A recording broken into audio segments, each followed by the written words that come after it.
Ja, hallo erstmal. Ich weiß nicht, ob ihr es wusstet. Nee, aber- das ist ein... Nee. Hi, das ist Marius und ich bin Max und wir beide haben den Film Cubis produziert. Dieses Video soll so ein paar Hintergründe zum Film erklären. Falls ihr ihn noch nicht gesehen habt, schaut ihn euch auf jeden Fall an, denn es wird ein paar Spoiler geben. Viel Spaß.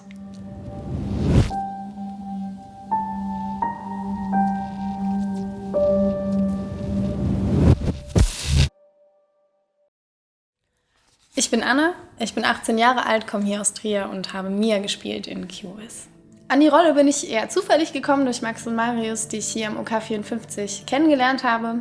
Zu mir selbst, ich habe mich schon immer für Film interessiert, würde auch gerne im Filmbereich später arbeiten. Mittlerweile mache ich sehr viel Musik und Kunst, das hat mich immer schon interessiert, auch Schauspiel, ich spiele Theater, ich singe sehr gerne, ich spiele ein bisschen Bassgitarre, ich gehe Kickboxen. Ja, so viel zu mir. Cubis ist die Geschichte eines Mädchens, Mia, die ich spiele, die anhand von Hinweisen an mystischen römischen Orten in und um Trier die Geschichte von Vera verfolgt, um ihre Identität zu finden.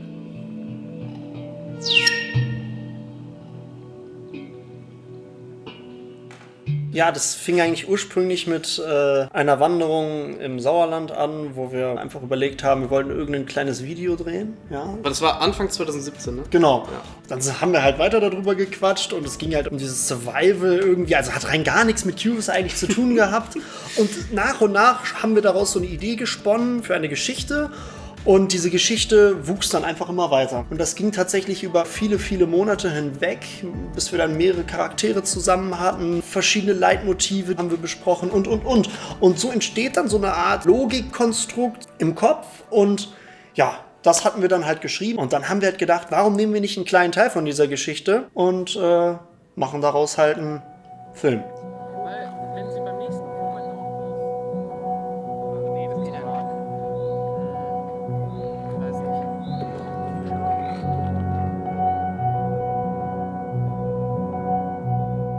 Ja, was bedeutet dieses komische Wort Cubis eigentlich? Setzt sich aus Q zusammen, dem englischen Wort für Hinweis. Auch das englische Q wird auch Q ausgesprochen, deswegen das Q. Und vis, VIS, das lateinische Wort für Sinn, Inhalt oder Bedeutung.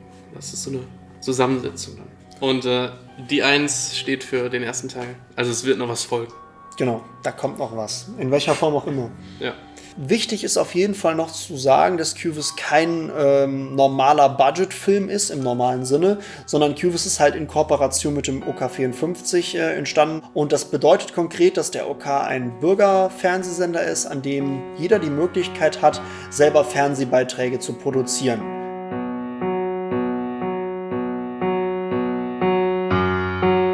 Angefangen hat es eigentlich damit, dass der Max, der Regisseur von dem Film, bei uns ein Praktikum gemacht hat. Ja, und dann ging das los und er hat gesagt, hey, ich hätte hier so ein Projekt, das würde ich total gerne umsetzen. Und das geht bei uns im Praktikum auch, wenn man sowas machen möchte. Und dann haben wir gesagt, okay. Der Unterschied zwischen einem Spielfilm und Fernsehen ist natürlich, dass man viel mehr vorher planen kann, aber eben auch planen muss. Und dementsprechend war eigentlich die ganze Anfangszeit über viele, eigentlich Monate hinweg, diese sogenannte Pre-Production. Das ist deswegen auch so ein Running Gag bei uns schon. Da glaubt man oft gar nicht, dass es wirklich was wird, weil da muss man total drin sein, um zu wissen, wie es dann weitergeht. Naja, und dann geht das weiter mit den ersten Drehs. Man muss gucken, dass man auch die Schauspieler natürlich vorher hat. Und auch das ist total kritisch, weil man muss Leute finden, die vor der Kamera das abliefern können. Und das ist so ehrenamtlich gar nicht mal so einfach, jemanden da zu finden. Und dann beginnt halt nochmal ein Riesenblock. Dann sagen alle, oh, er ist ja quasi jetzt fertig und dann, wann geht's los? Und dann dauert es aber wieder ein halbes Jahr, weil halt erstmal der Rohschnitt gemacht werden muss. Und dann haben die Jungs und Mädels wirklich auch die Geheimhaltung sehr hoch gehalten. Also man hat nichts gesehen, aber ist natürlich im Prinzip richtig, weil man zeigt es erst dann, wenn es fertig ist. Und da kommt Grafik drüber, oder nicht nur drüber, sondern eher rein ins Bild, total viele Effekte. Da muss total viel im Ton gemacht werden. Da wurden ja noch viele Nachsynchros gemacht, einfach damit die Qualität am Schluss stimmt und man sowas eben auch im Kino in der Premiere zeigen kann.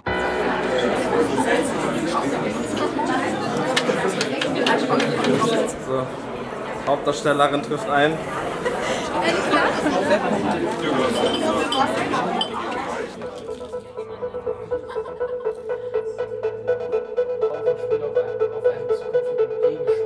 Wie kamen wir eigentlich auf die Idee, diesen Film zu drehen? Ja.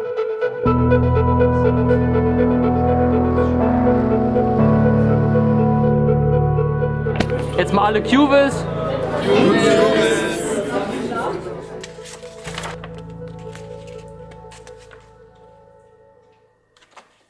Das bin übrigens nicht ich. Das ist Ivona Witzgol, die Vera gespielt hat in Cubis, die zweite Hauptdarstellerin. Hallo, ich bin Ivona, ich bin 21. Ich habe die Vera gespielt. Denke ich mal, das steht hier irgendwo, oder? Ich habe jetzt eigentlich seit dem Kindergarten schon immer geschauspielert. Also das Beste, was ich am Dreh fand, ist einfach diese Leidenschaft, die Leute mit sich bringen. So. Auch wenn man nur Setrunner ist und ein Kabel von A nach B bringt, dass da wirklich Leute wirklich dahinter stehen. So. Und das finde ich am besten an dem ganzen Film. Ich glaube, das hat mir am meisten gefallen. Alter, oh, fuck, sieht das. Wir hätten noch ein bisschen Insta-Story machen sollen. Boah, der Sensor ist Vollformat-Sensor, das ist so geil. Ich bin Johnny, ich war beim Cubis-Film der Tonmeister und Boom-Operator. Das bedeutet, am Set habe ich mich darum gekümmert, dass der Ton läuft und dass sich alles sauber anhört. Take 1. Zu Cubis bin ich damals gekommen durch ein Praktikum, was ich beim OK54 gemacht habe. Der Abend, an dem alles begann, das war der Abend meines letzten Arbeitstages. Da habe ich Max und Marius ein paar Fragen darüber gestellt, was genau überhaupt sie für ein Projekt machen, worum es da geht. Ich fand das Projekt echt ansprechend und habe ihnen direkt Hilfe angeboten, wodurch ich dann letztendlich zum Tonmeister und Boom Operator wurde, also der Tonmann. Max, ich meine jetzt ganz kurz. Ja. Und warum zuckt dieses Bild so fürchterlich? Ein typischer Drehtag. Okay, das ist schwierig zu beschreiben, weil prinzipiell je nach Drehort, je nach Location, wo wir waren, was für ein Dreh das war das natürlich immer was anderes, komplett. Meistens fing das relativ früh an. Vorher bin ich nochmal einen Text durchgegangen, mich nochmal ein bisschen auf die Rolle eingespielt, mir versucht zu sagen, ja, in welcher Situation ist Mia? Irgendwo war dieser Prozess auch ein bisschen so zu werden wie Mia. Ja, und dann ging es meistens los, dass man vor allen Dingen viel gewartet hat. Das ist einfach als Schauspieler so, wurde abgepudert, was auch immer. Das Licht nochmal irgendwie korrigieren. Und dann ging es irgendwann los und hat dann manchmal sehr viele Takes gedauert, bei manchen Sachen auch einfach nur eine Sache. Und das Ganze dann aus 3 Perspektiven filmen. Aber es macht natürlich auch richtig viel Spaß. Das war ein Amerikaner. Also die Figur Mats ist halt tatsächlich nicht ganz so easy gewesen. Wo fange ich denn an? Also die Figur Mats ist tatsächlich eine komplizierte Figur dahingehend, weil sie halt sich anders verhalten soll, als es normal ist. Sie soll ein bisschen in sich gekehrt sein, sie soll gefühlskälter sein, sie soll so ein paar empathische Verständnisprobleme haben, aber halt auch so ein bisschen, ja, ich sag mal, hochinteressiert in bestimmten Spezialgebieten sein. Und das war natürlich nicht ganz so einfach. Gerade wenn man auch ganz bewusst anders spielen musste, als man das so gewöhnt ist. Das heißt also, wenn zum Beispiel es heißt, es ist irgendwas Schlimmes passiert, dann ist das für die Figur Mats erstmal nicht so krass auf emotionaler Ebene, sondern erstmal so, wow, komisch. Vera ist tot? Ja, sie hatte einen Hirntumor. Vor ungefähr einem Jahr ist sie gestorben.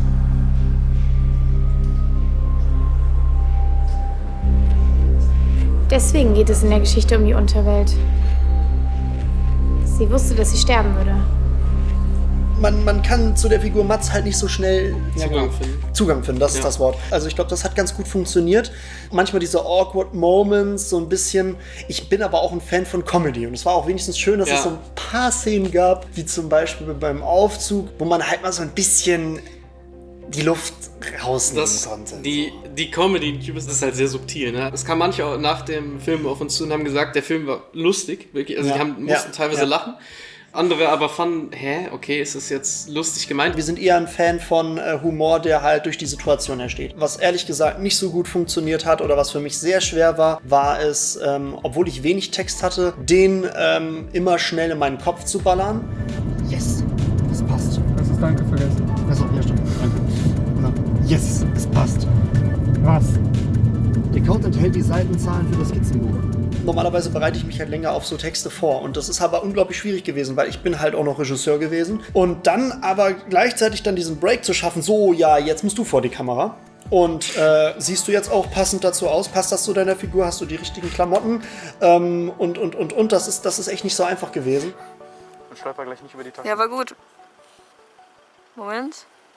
Ja. Also, es kommt Tilburg, wirklich meldest du dich. Hallo, mein Name ist Beata Witzkoll und ich war die Kamerafrau bei Cubis 1. Also ein cooler Dreh war auf jeden Fall für mich in der römischen Villa. Und zwar war die Herausforderung da, dass wir durch diese römischen Mauern die Kamera hindurch befördern wollten. Und da musste ich halt darauf achten, dass Mia zentriert im Bild ist und irgendwie auch gut aussieht, also genau in der Mitte. Und dass man es schafft, genau auf das Fenster zu gehen. Und wenn man nach vorne guckt und seitlich geht, dann ist es nicht so einfach. Deswegen haben wir so ein Absperrband festgemacht und da konnte ich mich da besser orientieren. Und das war schon lustig. Ja, hat schon ein paar Anläufe gebraucht, bis man das richtig hingekriegt hat. An welchen Ort der Unterwelt kamen Sie wohl nach Ihrem Tod? Die ewige Glückseligkeit oder die ewige Dunkelheit? Mein Vater und ich schrieben uns früher immer gegenseitig Rätsel und Geschichten. Jeder Drehtag war eigentlich unterschiedlich. Es gab viele interessante Drehorte, wo ich in der Region nicht mehr wusste, wow, so viele römische Spuren gibt's hier. Man hat selber nochmal über Trier viel gelernt. Aber ich glaube, das, was mir am meisten Spaß gemacht hat, war, als wir nach Bonn gefahren sind, für das Haus von mir. Ja, es fängt quasi an, wie ich im Zimmer in Trier bin und bin ich aufgewacht und aufgestanden und gehe auf einmal durch das Treppenhaus in Bonn. Und ja, das Haus war echt ein Traum. Also es war super toll, weil ich habe mich wie zu Hause gefühlt, bin da im Schlafanzug rumgelaufen. Dieses Gemütliche eigentlich, sich wirklich auch zu Hause zu fühlen, das hat einfach super funktioniert. Ja. Ja, mein erster Drehtag war schon die berühmte Sexszene. Also es war wirklich entspannt, der Dreh. Man ist dann auch einfach nicht Ivona, die da sitzt, sondern man ist halt eben Vera und das ist was ganz anderes. Und ich fand es auch sehr gut, dass der Dreh auch so professionell war. Also es wurde auch immer gesagt, ja bitte hier das beachten, dass auch nichts irgendwie ins Video kommt, was nicht da sein soll. Und das war eigentlich ganz entspannt. Man denkt immer so, ja, das ist bestimmt voll peinlich gewesen, aber nach 2 Minuten war es einfach vollkommen egal. Also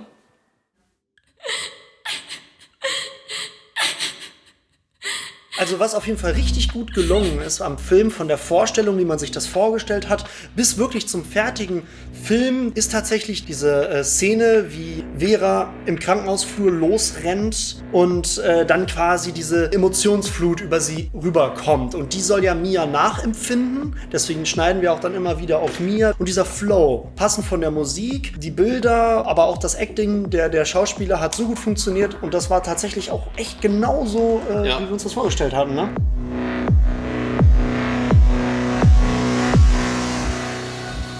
Das war mit einer der einzigen Szenen, wo der Soundtrack schon einen Entwurf hatte, als wir die Szene gedreht haben. Das heißt, während wir da gefilmt haben, gerade, genau, das war somit eine der ersten Szenen, die so im Kopf schon komplett vollendet waren eigentlich, genau. Zu meinen Lieblingsdrehs gehört die Running-Szene mit Mia im Wald. Da sind wir in diesem Waldstück mit einem Auto gefahren und ich saß hinten im Kofferraum und habe von da aus Mia gefilmt, wie sie normal joggt. Ich fand das irgendwie voll lustig, keine Ahnung, einfach im Auto zu sitzen und hoffen, dass man nicht rausfällt. Ich war gesichert. Das ist cool, ey. So, dein Auto rollt den Berg hoch. Ist ja dann noch wirklich so bei dem Ding. Ein Highlight während der Dreharbeiten vom Film war, dass der Moritz teils vor Ort an unserer QVIS-App gearbeitet hat. Das bedeutet, er hat vor Ort am Computer die App weiterhin programmiert, immer wieder geupdatet, die wir ja während des Drehs natürlich brauchten, weil sie ja auch im Film ein essentielles Mittel ist. Ich muss ehrlich zugeben, ich hätte nicht gerne in seine Haut gesteckt, weil ich glaube, das wäre echt zu stressig für mich gewesen. Deswegen auch nochmal Respekt. Du bist ganz verbissen. Einer der Punkte, auf die ich während meiner Arbeit als Tonmann achten musste, war, dass keine Störgeräusche oder Hintergrundgeräusche während des Drehs vorhanden sind. Das war leider nicht immer möglich. Vor allem auch, wenn am Set viel besprochen werden muss, dann wird man als Tonmann schon manchmal ein bisschen gereizter und muss dann auch mal sagen, hey, wir müssen jetzt drehen, es muss leise sein dafür. Aber im Ganzen hat es doch eigentlich sehr gut funktioniert.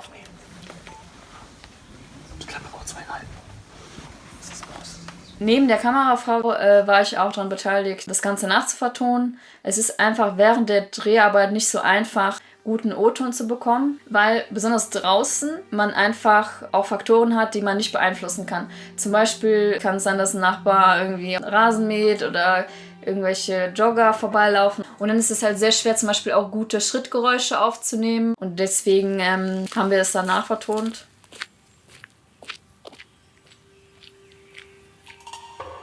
Schritte habe ich mit einer Box voller Sand und Kiesstein nachvertont. Ich habe mich immer daran orientiert, wie sah der Boden in echt aus beim Dreh und wie kann ich den irgendwie künstlich nachmachen.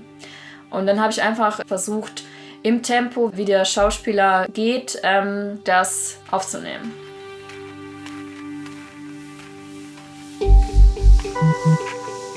Außerdem haben wir zum Beispiel auch die Gladiatorenkämpfe nachvertont, die man im Amphitheater hört, als Mia sich umdreht und im Kopf die Story von Vera hört. An einem Tag saßen mein Vater und ich auf diesen Tribünen und schauten Männern in Gladiatorenverkleidung beim Kämpfen zu. Brot und Spiele, so hieß die Veranstaltung. Und dazu haben wir auch einfache Mittel genommen, wie Stöcke und Metallstangen. Und es ist erstaunlich, wie einfach das auch gehen kann. Aktuell machen wir Folieaufnahmen für Panametka, Kansas. Im Amphitheater, da hört man nämlich so komische Gladiatoren. Die Frage ist, ob die Hochspannungsleitung unsere Audioaufnahme stören könnte. Könnte das sein?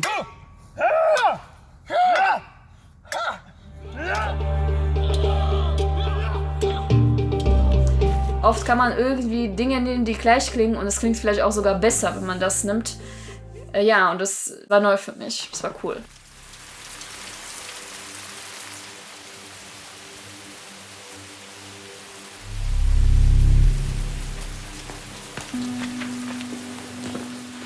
Die Musik, wie haben wir die entwickelt? Sehr unterschiedlich eigentlich. Das war immer anders. Du hattest ja schon Songs gemacht, auch zu der Geschichte. Ja, ja. Und zwar sind wir hingegangen, haben alle deine Songs erstmal nach Ich habe so eine Ordnerstruktur von so 100, 200 Ideen. Die sind wir alle, fast alle komplett durchgegangen und haben überlegt, was kann man davon verwenden. Letztendlich waren es, glaube ich, 3 Sachen, die wir für Cubist davon noch verwendet haben. Genau, es sind immer so einzelne Elemente gewesen, irgendwelche Melodieabfolgen oder so, wo wir meinten, das könnte passen. Beim Tempel, da wussten wir genau, wir wollen da Lyra drin haben. Oder auch beim Amphitheater wollen wir Pan-Drums drin haben, also solche naturell klingenden Instrumente. Ich glaube, das war auch wichtig, weil einfach auch die Story halt diese alten Mythen und diese moderne Technologie ein bisschen miteinander verbinden wollen. Also das will die Story und das sollte der Soundtrack halt auch schaffen. Genau. Ja. Wichtiger Teil war ja auch noch Veras Melodie. Ja. Da wussten wir dann auch schon, die soll irgendwie 5 Noten haben. Dann hatte ich schon vor dem Dreh, ich glaube, bevor wir Cubist überhaupt angefangen haben zu drehen, diese erste Version von diesem Abspannsong gemacht. Genau. Die uns den gesamten Dreh lang eigentlich verfolgt hat, weil wir die immer wieder im Kopf hatten, okay, so endet der Film. Aber das hat auch das Team motiviert, glaube ich. Ja. Also ich finde, allgemein ist es auch am Anfang extrem schwer, anderen Menschen einen Zugang zu einer größeren Story zu ermöglichen. Musik hilft echt dabei, dass sich Leute schon, bevor der Film vollendet ist, wirklich was darunter vorstellen können. Ja.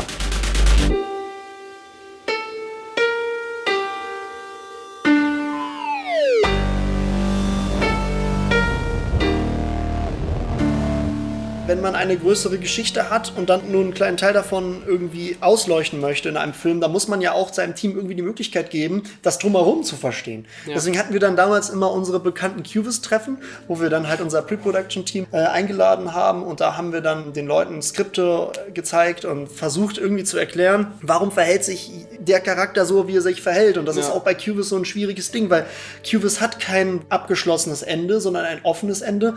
Und manche Figuren verhalten sich auch einfach anders, weil es noch andere Gründe gibt, warum sie sich so verhalten. Ja. Aber das wird halt dann im Film nicht direkt aufgezeigt, weil das ist halt auch Teil des Stils. Trotzdem muss ja das Team irgendwie dann Durchblick haben.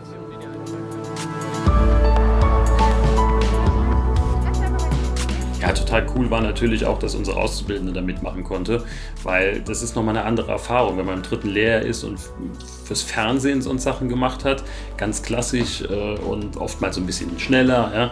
Und jetzt hat man mal Zeit und kann jede Einstellung, jede Sache sich mal überlegen, daran arbeiten und hat halt direkt auch eine Verantwortung für sowas. Insofern war das eine tolle Sache. Klar, es war echt eine lange Zeit, wo sie auch daran mitgearbeitet hat, aber es war das voll wert.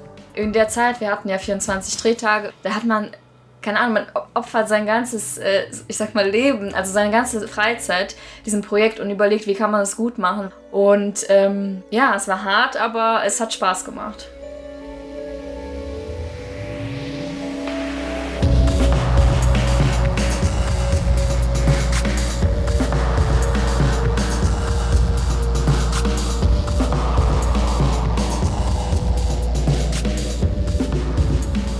Also für mich war der Hauptbestandteil ja, die Beziehung zwischen mir, einer 18-jährigen Abiturientin, die jetzt fertig ist, vor dem Beginn ihres eigenen Lebens steht. Die Verbindung zwischen Vera und ihr, dieses Neugierige, das Entdecken wollen, aus ihrem Alltag ausbrechen, von ihrer Familie. Ja, wo es ja auch Konfliktsituationen mit dem Vater gibt. Und dass Vera will ja auch gefunden werden. Dieses Rätseln, jemanden finden, sich selber finden. Vor allen Dingen für meine Altersgruppe ist das natürlich auch ein Thema, was da ja durch dieses Mystische verdeckt irgendwo erzählt wird.